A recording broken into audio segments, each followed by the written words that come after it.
നമസ്കാരം. കഴിഞ്ഞ വീഡിയോയിൽ കിട്ടിയ ഒരു കമൻറ്റാണ്, എനിക്ക് ഇത്ര രൂപ മാസവരുമാനമുണ്ട്, എത്ര രൂപ ഞാൻ ഇൻവെസ്റ്റ് ചെയ്യണം എന്നുള്ള ഒരു കമൻറ്റ്. അപ്പോൾ അങ്ങനെ ഒരു ക്വസ്റ്റ്യൻസ് റിപ്പീറ്റഡ് ആയിട്ട് വന്നപ്പോൾ എനിക്ക് തോന്നുന്നു നമ്മളെല്ലാവരും ഡിസ്കസ് ചെയ്യേണ്ട ഒരു കാര്യമുണ്ട്. ഒരു മാസം ഒരു വരുമാനം വരുമ്പോൾ അതിലെത്ര കാശ് ഓരോരോ കാര്യങ്ങൾക്ക് വേണ്ടി മാറ്റി വയ്ക്കണം എന്നുള്ളത്. അപ്പോൾ അങ്ങനെ നോക്കിയപ്പോൾ എനിക്ക് ഒത്തിരി ഇഷ്ടപ്പെട്ടിട്ടുള്ള ഒരു മണി മാനേജ്മെൻറ്റ് സിസ്റ്റമാണ് ഒരു ജാർ മണി മാനേജ്മെൻറ്റ് സിസ്റ്റം എന്ന് പറഞ്ഞിട്ട് ഒരു ടി ഹാവേക്കർ എന്ന് പറഞ്ഞ ഒരു മോട്ടിവേഷണൽ ട്രെയിനറും ഒരു എന്താ പറയുക ലൈഫ് ട്രെയിനിങ് ഒക്കെ നടത്തുന്ന ഒരു ആളാണ് ഈ ടൈപ്പ് ഓഫ് മണി മാനേജ്മെൻറ്റ് പോപ്പുലറാക്കിയത് വേൾഡ് വൈഡ്. അപ്പോൾ ആ ഒരു സിസ്റ്റത്തെ പറ്റിയിട്ട് ഇന്ന് നമുക്ക് സംസാരിക്കാം. അത് പ്രകാരം പറഞ്ഞേക്കണം, ഇപ്പോൾ മാസത്തിൽ കിട്ടുന്ന ഓരോ വരുമാനത്തിനെയും ഓരോ ശതമാനമാക്കിയിട്ട് ഓരോരോ കാറ്റഗറി ആയിട്ട് നമ്മൾ ഫില്ല് ചെയ്യണം.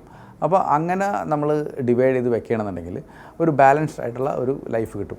ഈ പറഞ്ഞ ആൾ ഒരു സ്പെസിഫിക് പേഴ്സൻറ്റേജ് പറഞ്ഞിട്ടുണ്ട്, പക്ഷേ ആ പേഴ്സൻറ്റേജ് നമ്മുടെ ഒരു സൗകര്യത്തിന് വേണ്ടി അങ്ങോട്ടും ഇങ്ങോട്ടും മാറ്റാം. പക്ഷേ നമ്മൾ ഡിഫൈൻ ചെയ്തിരിക്കണം, അതേമാതിരി നമ്മൾ റെഗുലറായിട്ട് അത് ഫോളോ ചെയ്തിരിക്കാൻ വേണം. അങ്ങനെ ഒരു ഫോളോ അപ്പ് ഉണ്ടെന്നുണ്ടെങ്കിൽ നമുക്ക് ഒരു ബാലൻസ്ഡ് ആയിട്ടുള്ള ഒരു വെൽത്ത് ഗ്രോത്തും അതേമാതിരി ഇൻകം ഗ്രോത്തും നമുക്ക് ഉണ്ടാക്കിയെടുക്കാനായിട്ട് പറ്റും.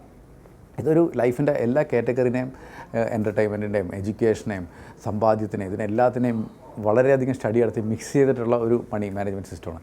അപ്പോൾ നമുക്ക് അതിലേക്ക് കിടക്കാം, ജാർ മണി മാനേജ്മെൻറ്റ് സിസ്റ്റം. അപ്പോൾ അതിൽ പ്രധാനമായിട്ട് പറഞ്ഞേക്കണം വെച്ചാൽ നമുക്ക് ഓരോ കാര്യങ്ങൾക്കും വേണ്ടിയിട്ട് ആ പർട്ടിക്കുലർ ഇതിനെ ഒന്നില്ലെങ്കിൽ സെപ്പറേറ്റ് ബാങ്ക് അക്കൗണ്ടായിട്ട് മാനേജ് ചെയ്യുക, അല്ലാന്നുണ്ടെങ്കിൽ ഒരു ജാറായിട്ട് നമ്മൾ മാറ്റി വയ്ക്കുക. അതിലേക്ക് കാശ് ഓരോ പ്രാവശ്യം കിട്ടുമ്പോഴും വീതിച്ച് കൊടുക്കണമെന്നാണ് അതിൽ പറഞ്ഞേക്കുന്നത്. ഇപ്പോൾ നമുക്ക് രണ്ട് ടൈപ്പ് ഓഫ് ആളുകളുണ്ടാവും. ഒന്ന് സാലറി കിട്ടുന്ന ആൾക്കാർ, രണ്ട് ബിസിനസ് അല്ലെങ്കിൽ ഒരു പ്രൊജക്റ്റായിട്ട് മാസം ചിലപ്പോൾ മൾട്ടിപ്പിൾ ടൈംസിൽ കിട്ടാം, അല്ലാന്നുണ്ടെങ്കിൽ ഇടയ്ക്കിടയ്ക്കായിട്ട് കാശ് കിട്ടാം.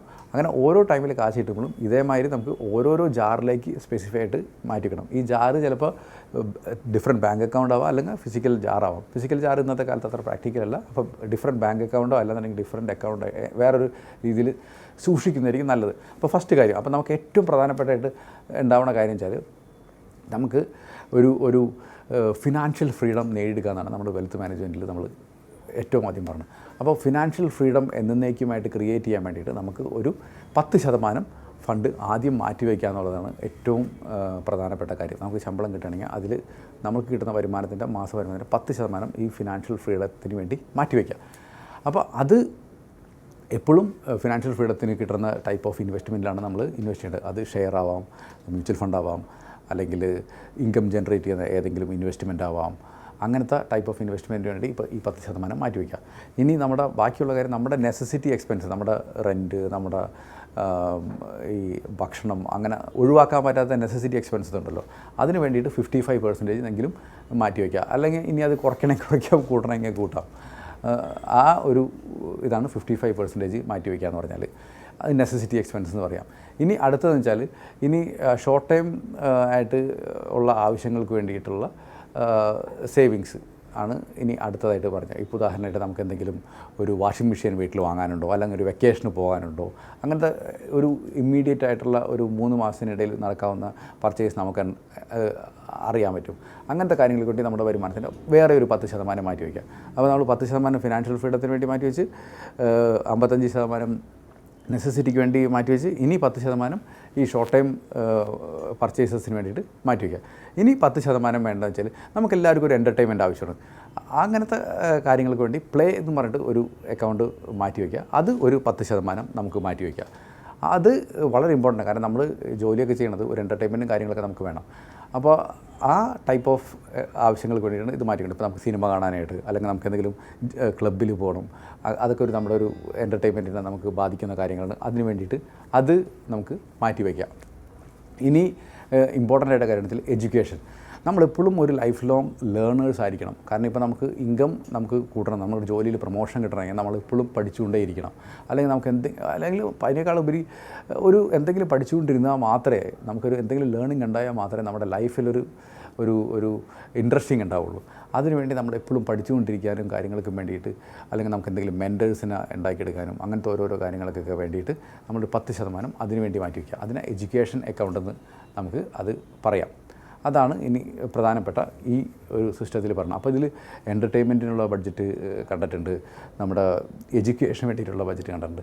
ഇനി ഒരു 5% ബാക്കിയുണ്ടാവും. ആ 5% ചാരിറ്റി എന്ന് പറഞ്ഞിട്ടാണ് നമ്മൾ എന്തെങ്കിലും പുണ്യപ്രവർത്തിക്ക് വേണ്ടിയിട്ട് കൊടുക്കണം. ഇനി അതല്ല, ഇനി നമുക്ക് എന്തെങ്കിലും ഫ്രണ്ട് ഉണ്ടാവും, ആൾ വന്നിട്ട് ഇടയ്ക്ക് കാശൊന്നും വയ്ക്കും, പക്ഷേ ആളിൽ നമുക്ക് കാശ് തിരിച്ചു കിട്ടുന്നു യാതൊരു ഉറപ്പില്ല. അങ്ങനത്തെ ടൈപ്പ് ഓഫ് കാര്യങ്ങളൊക്കെ ഈ 5% ഇത് ഒതുക്കണം. ഒരിക്കലും ഇതിൽ കൂടുതൽ നമ്മൾ ഒരാളെ സഹായിക്കാനുള്ള ഒരു പണിക്ക് നിൽക്കരുത്. ഈ ഒരു ടൈപ്പ് ഓഫ് ബഡ്ജറ്റിംഗ് ആണ് ഉണ്ടെങ്കിൽ നമ്മുടെ എല്ലാ ലൈഫിൻ്റെ ഒട്ടുമിക്ക കാര്യങ്ങളും ഇതിൽ പെട്ടിട്ടുണ്ട്. ഈ ഒരു പ്രത്യേകമായിട്ട് ഫിക്സ് ചെയ്ത ബഡ്ജറ്റ് ഉള്ളതിൻ്റെ പേരിൽ തന്നെ നമ്മുടെ ലൈഫും കുറച്ചും കൂടി ഓർഗനൈസ്ഡ് ആയിരിക്കും. അത് മന്ത്ലി ഇങ്ങനെ മാനേജ് ചെയ്തുകൊണ്ട് പോകണമെങ്കിൽ ഒരു ഇയർലിയിൽ നമ്മൾ മാനേജ് ചെയ്യുമ്പോൾ ഒരു പ്രശ്നവും ഇല്ലാതെ നമുക്ക് മാനേജ് ചെയ്യാനായിട്ട് പറ്റും. അപ്പോൾ ഫസ്റ്റ് ഒന്നുകൂടിയും പറയാം, ഫിനാൻഷ്യൽ ഫ്രീഡത്തിന് വേണ്ടിയിട്ട് 10%, പിന്നെ നെസസിറ്റിക്ക് വേണ്ടി 55%, അപ്പോൾ 65%. ഇനി പറഞ്ഞാൽ ഷോർട്ട് ടൈം കാര്യങ്ങൾക്ക് വേണ്ടി വാങ്ങാനായിട്ട് ഒരു 10%, അപ്പോൾ 65%. പിന്നെ വന്നേക്കുന്നത് എഡ്യൂക്കേഷന് വേണ്ടിയിട്ട് വേണ്ടത്, അപ്പോൾ നമുക്ക് എത്രയും 85%. ഇനി വേണ്ടതെന്ന് വെച്ചാൽ പ്ലേ എന്ന് പറഞ്ഞിട്ട് ഒരു 10% കൂടി വയ്ക്കുക. ഇനി 5% ചാരിറ്റി എന്ന് പറഞ്ഞിട്ട് കൂടി വയ്ക്കുക.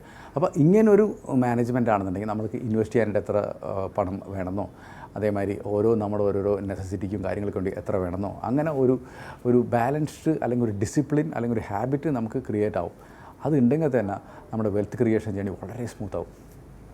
ഇതാണ് ഒരു ജാർ മണി മാനേജ്മെൻറ്റ് സിസ്റ്റം എന്ന് പറഞ്ഞത്. ഇത് നമുക്ക് ഇരുന്ന് നമ്മുടേതായ സ്പെസിഫിക് പെർസെൻറ്റേജ് അങ്ങോട്ടും ഇങ്ങോട്ടും കുറച്ച് വ്യത്യാസം വരുത്താം. പക്ഷേ ഒന്ന് സെറ്റായി കഴിഞ്ഞാൽ അതെപ്പോഴും ഫോളോ ചെയ്യാനും അത് ഇംപ്ലിമെൻറ്റ് ചെയ്യാനും നമ്മൾ ശ്രമിക്കണം. ആ ഹാബിറ്റാണ് ഏറ്റവും വലിയ കാര്യം. ആ ഹാബിറ്റ് ഉണ്ടെങ്കിൽ തന്നെ നമ്മുടെ വെൽത്ത് ക്രിയേഷൻ ജേണി വളരെ സ്മൂത്താവും. ഇത് എല്ലാവർക്കും ഉപകാരപ്രദമായെന്ന് വിചാരിക്കുന്നു. ഇതുമായിട്ട് റിലേറ്റഡ് ഉള്ള എന്ത് ക്വസ്റ്റ്യൻസ് ഉണ്ടെങ്കിലും പ്ലീസ് ആസ്ക്.